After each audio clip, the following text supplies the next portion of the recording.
ಸ್ನೇಹಿತರೆ ನಮಸ್ಕಾರ. ರಾಕೇಶ್ ಪೂಜಾರಿ ಕನ್ನಡದ ಪ್ರಖ್ಯಾತ ಕಾಮಿಡಿ ಕಲಾವಿದ. ಕಾಮಿಡಿ ಕಿಲಾಡಿಗಳು ಸೀಸನ್ 3 ವಿನ್ನರ್ ಕೂಡ ಆಗಿದ್ದಂಥ ರಾಕೇಶ್ ಪೂಜಾರಿ ತನ್ನ ಡೌನ್ ಟು ಅರ್ತ್ ಕ್ಯಾರೆಕ್ಟರಿಂದನೇ ತುಂಬ ಜನಪ್ರಿಯತೆಯನ್ನು ಗಳಿಸಿದಾತ.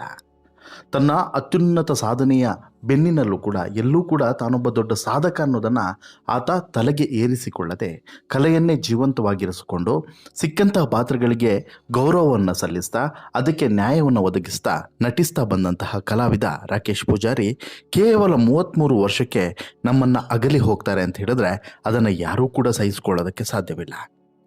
ರಾಕೇಶ್ ಪೂಜಾರಿಯ ಮನೆಯಲ್ಲಿ ಇವತ್ತಿಗೆ ನೀರವ ಮೌನ, ಕಣ್ಣೀರನ್ನು ಕೋಡಿ ಬಿಟ್ಟರೆ ಬೇರೆ ಏನೂ ಕೂಡ ಕಾಣಿಸ್ತಿಲ್ಲ.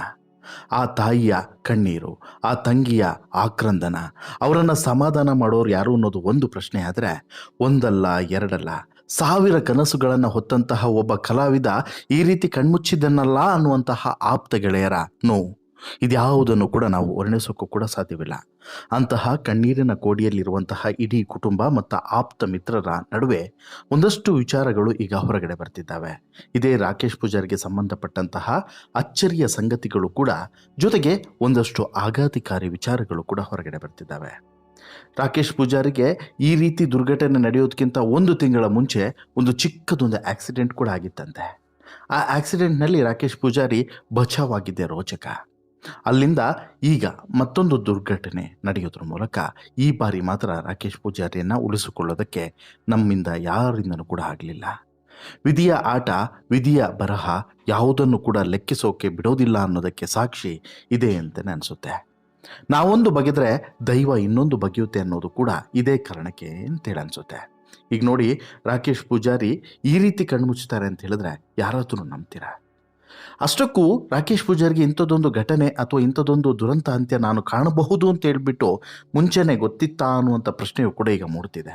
ಅದಕ್ಕೆ ಕಾರಣ ಇಲ್ಲಿ ಕಾಮಿಡಿ ಕಿಲಾಡಿಯ ಈ ರಾಕೇಶ್ ಪೂಜಾರಿ ಇತ್ತೀಚೆಗೆ ಶೇರ್ ಮಾಡಿಕೊಂಡಿದ್ದಂಥ ಒಂದು ಪೋಸ್ಟು.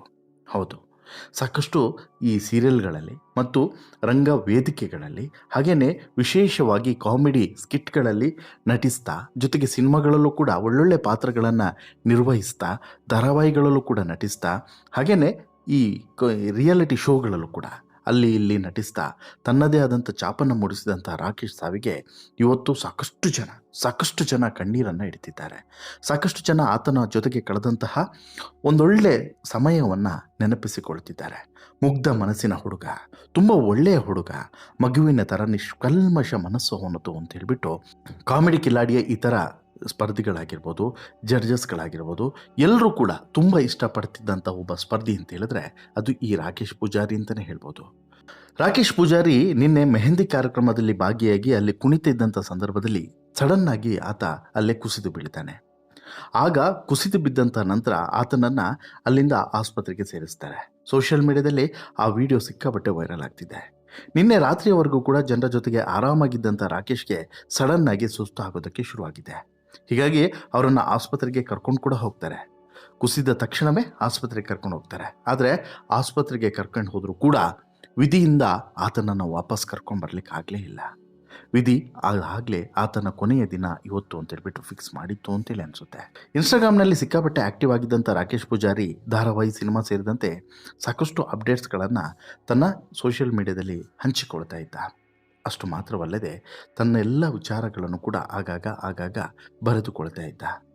ಹಾಗಾಗಿ ಇತ್ತೀಚೆಗೆ ಈತ ಪೋಸ್ಟ್ ಮಾಡಿದಂಥ ಒಂದು ವಿಚಾರ ಅಥವಾ ಈತ ಇನ್ಸ್ಟಾಗ್ರಾಮ್ನಲ್ಲಿ ಬಯೋದಲ್ಲಿ life is too short me ಅಂತ ಹೇಳಿಬಿಟ್ಟು ಬರೆದುಕೊಂಡಿರೋದು ಬಹುಶಃ ಜೀವನ ತುಂಬ ಚಿಕ್ಕದು ಅನ್ನೋದು ಇವನಿಗೆ ಅದಾಗಲೇ ಅರಿವಾಗಿತ್ತು, ಅಥವಾ ಈತನಿಗೆ ಈ ಸೂಚನೆಯನ್ನು ಈ ಹಿಂದೆನೇ ಯಾರೋ ಕೊಟ್ಟಿದ್ರಾ ಅನ್ನುವಂಥ ವಿಚಾರವು ಕೂಡ ಈಗ ಮುನ್ನೆಲೆಗೆ ಬಂದಿದೆ. ಯಾಕೆ ಈ ರೀತಿ ಹಾಕ್ಕೊಂಡ ಅಂಥದ್ದು ಗೊತ್ತಿತ್ತೇನೋ ಅನ್ನುವಂಥ ವಿಚಾರನೂ ಕೂಡ ಬಂದಿದೆ. ಇನ್ನು ಸಹಜವಾಗಿ ರಾಕೇಶ್ ಪೂಜಾರಿಗೆ ಕಾಮಿಡಿ ಕಿಲಾಡಿಯ ಇತರ ಕಲಾವಿದರು ತುಂಬ ಆಪ್ತರೆ. ಇವತ್ತಿಗೂ ಕೂಡ ಎಲ್ಲರೂ ಕೂಡ ಭಾವುಕ ಮಾತುಗಳನ್ನು ಆಡ್ತಾ ಇರುವಾಗ ನಮ್ಮ ಕಣ್ಣಂಚಲು ಕೂಡ ಕಂಬನಿ ಬರ್ತದೆ. ಆತನ ಅಂತಿಮ ದರ್ಶನವನ್ನು ಪಡೆದು ನಟಿ ನಯನ ಇರ್ಬೋದು, ಶಿವರಾಜ್ ಕೇರಪೇಟೆ ಅವರು ಎಲ್ಲರೂ ಕೂಡ ಮಾತನಾಡುವಂಥ ಮಾತುಗಳನ್ನು ಕೇಳಿದ್ರೆ ಅಪ್ಪ ಎಂಥ ಒಬ್ಬ ಗೆಳೆಯನನ್ನು ಕಳ್ಕೊಂಡ್ರು ಇವರೆಲ್ಲರೂ ಅಂತೇಳಿ ಅನ್ನಿಸದೇ ಇರಲಾರ್ದು. ರಾಕೇಶು ಅಪ್ಪನ ಹಾಗೆ, ಮನಸ್ಸು ಮಗುವಿನ ಹಾಗೆ.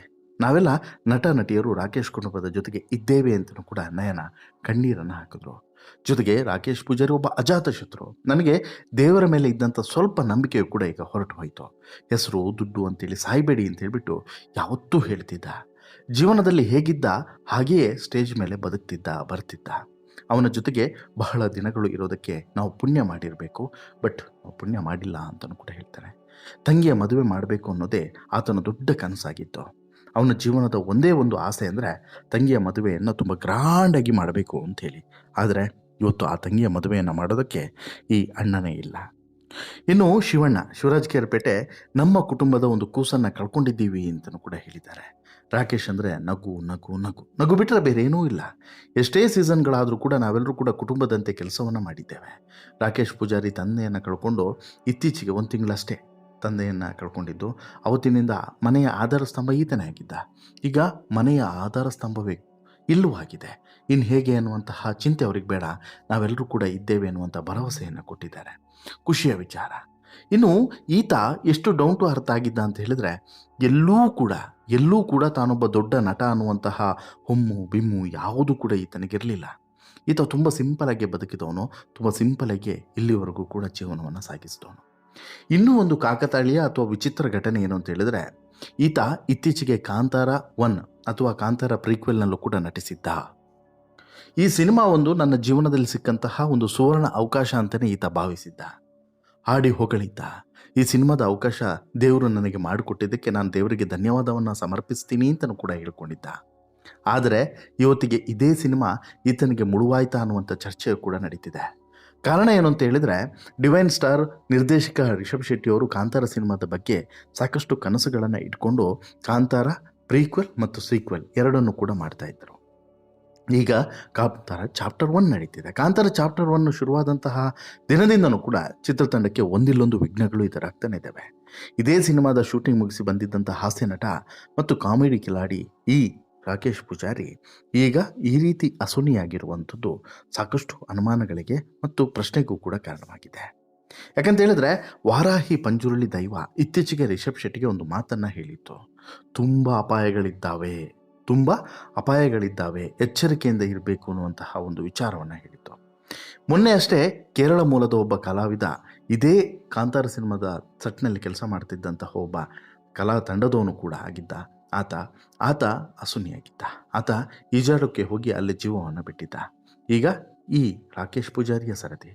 ಹೀಗಾಗಿ ಎಲ್ಲೋ ಒಂದು ಕಡೆ ಏನೋ ಸಮಸ್ಯೆ ಇದೆ ಅನ್ನೋದು ಆಗಾಗ ಗೊತ್ತಾಗ್ತಿದೆ. ಕಾಂತಾರ ಸಿನಿಮಾ ತಂಡಕ್ಕೆ ಅಥವಾ ಇದಕ್ಕೆ ಲಿಂಕ್ ಇದೆಯೋ ಲಿಂಕ್ ಇಲ್ವೋ ಅದು ಬೇರೆ, ಅದು ಎಕ್ಸ್ಟ್ರೀಮ್ ಆಗ್ತದೆ. ಬಟ್ಟು ಮೊನ್ನೆ ಕಪಿಲ್, ಇವತ್ತು ರಾಕೇಶ್ ಪೂಜಾರಿ, ಏನೋ ಒಂದು ಸಮಥಿಂಗ್ ಈಸ್ ಹ್ಯಾಪನಿಂಗ್ ಅನ್ನೋದನ್ನು ನಾವೆಲ್ಲರೂ ಕೂಡ ಒಪ್ಪಿಕೊಳ್ಳಲೇಬೇಕು. ಶೂಟಿಂಗಿಗೆ ಕೊಲ್ಲೂರಿಗೆ ಬಂದಿದ್ದಂಥ ಕಪಿಲು ಶೂಟಿಂಗ್ ಮುಗಿಸಿ ಅಲ್ಲಿನ ಸೋಂಪರ್ಣಿಕ ನದಿಯಲ್ಲಿ ತಮ್ಮ ತಂಡದವರ ಜೊತೆಗೆ ಈಜಲು ಹೋದಾಗ ದುರ್ಘಟನೆ ಸಂಭವಿಸಿತ್ತು. ಆದರೆ ಇವತ್ತಿಗೆ ಇಲ್ಲಿ ರಾಕೇಶ್ ಪೂಜಾರಿ ಏನೂ ಕೂಡ ಆರೋಗ್ಯದ ಸಮಸ್ಯೆ ಇರದೆ, ಯಾವುದೇ ರೀತಿಯಾದಂತಹ ದೊಡ್ಡ ಆರೋಗ್ಯದಲ್ಲಿ ಆ ರೀತಿ ಇದೆ ಈ ರೀತಿ ಇದೆ ಅನ್ನುವಂತಹ ಯಾವುದೂ ಕೂಡ ಇಲ್ಲ. ವಯಸ್ಸು ಕೂಡ ಆಗಿಲ್ಲ, 33 ವರ್ಷ. ಅದೇನು ಹಾರ್ಟ್ ಅಟ್ಯಾಕ್ ಆಗೋ ವಯಸ್ಸಾ ಅಥವಾ ಜೀವ ಬಿಡುವಂಥ ವಯಸ್ಸಾ? ಅಲ್ಲ, ಜೀವ ಹೋಗುವಂಥ ವಯಸ್ಸು ಕೂಡ ಅಲ್ಲ. ಹೀಗಿರುವಾಗ ಒಂದು ದುರಂತ ಸಂಭವಿಸಿದೆ ಅಂತ ಹೇಳಿದ್ರೆ ಇಲ್ಲಿ ಸಾಕಷ್ಟು ಕಾರಣಗಳನ್ನು ನಾವು ಹುಡುಕಲೇಬೇಕು. ಆ ಒಂದು ಕಾರಣ ಯಾವುದು ಅನ್ನೋದನ್ನು ಈಗ ನಾವೆಲ್ಲರೂ ಕೂಡ ಅನಲೈಸ್ ಮಾಡಬೇಕಾಗುತ್ತೆ. ಯಾವ ಕಾರಣಕ್ಕಾಯಿತು? ಕಾಂತಾರ ಕಾರಣಕ್ಕಾಯಿತೋ, ಅಥವಾ ಈತನ ವೈಯಕ್ತಿಕ ಕಾರಣಕ್ಕಾಯಿತೋ, ಅಥವಾ ಆರೋಗ್ಯ ಸಮಸ್ಯೆಯಿಂದ ಆಯಿತೋ, ಅಥವಾ ಬೇರೆ ಇನ್ಯಾವುದೋ ಕಾರಣಕ್ಕಾಯಿತೋ ಗೊತ್ತಿಲ್ಲ. ಬಟ್ ಒಂದಂತೂ ಸ್ಪಷ್ಟವಾಗಿ ಇಲ್ಲಿ ಗೊತ್ತಾಗ್ತಿದೆ, ಸಮಥಿಂಗ್ ಈಸ್ ಫಿಶಿ ಅಂತ ಹೇಳ್ಬಿಟ್ಟು ಏನೋ ಇಲ್ಲಿ ಮಿಸ್ ಹೊಡಿತಿದೆ ಅನ್ನೋದು ಮಾತ್ರ 100ಕ್ಕೆ 100 ಸತ್ಯ. ಅದೇನು ಅದು ಮಾತ್ರ ಶೀಘ್ರದಲ್ಲೇ ಗೊತ್ತಾಗಬೇಕು. ಅದು ಗೊತ್ತಾದಂಥ ದಿನ ನಿಮ್ಮ ಮುಂದೆ ಆ ವಿಚಾರವನ್ನು ಕೂಡ ತಂದಿಡ್ತೇವೆ ಅಂತೇಳಿ ಹೇಳ್ತಾ, ಈ ಬಗ್ಗೆ ನಿಮಗೇನು ಅನಿಸುತ್ತೆ? ರಾಕೇಶ್ ಪೂಜಾರಿ ಜೀವನದಲ್ಲಿ ಈಗ ನಡೆದಿರುವಂತಹ ಈ ದುರ್ಘಟನೆಯ ಬಗ್ಗೆ ಮತ್ತು ಕಾಂತಾರ ಲಿಂಕ್, ಹಾಗೆಯೇ ಆತನ ಮುಂದಿನ ಬದುಕಿನ ಬಗ್ಗೆ ನಿಮ್ಮ ಅಭಿಪ್ರಾಯ ಏನು? ದಯವಿಟ್ಟು ನಿಮ್ಮ ಅಭಿಪ್ರಾಯವನ್ನು ಕಮೆಂಟ್ ಮಾಡಿ ತಿಳಿಸಿ. ಜೊತೆಗೆ ಈ ಸ್ಟೋರಿ ಇಷ್ಟ ಆಯಿತು ಅಂತ ಹೇಳಿದ್ರೆ ಲೈಕ್ ಮಾಡಿ, ಶೇರ್ ಮಾಡಿ, ಚಾನಲ್ಗೆ ಸಬ್ಸ್ಕ್ರೈಬ್ ಆಗೋದನ್ನು ಮರಿಬೇಡಿ. ಧನ್ಯವಾದ.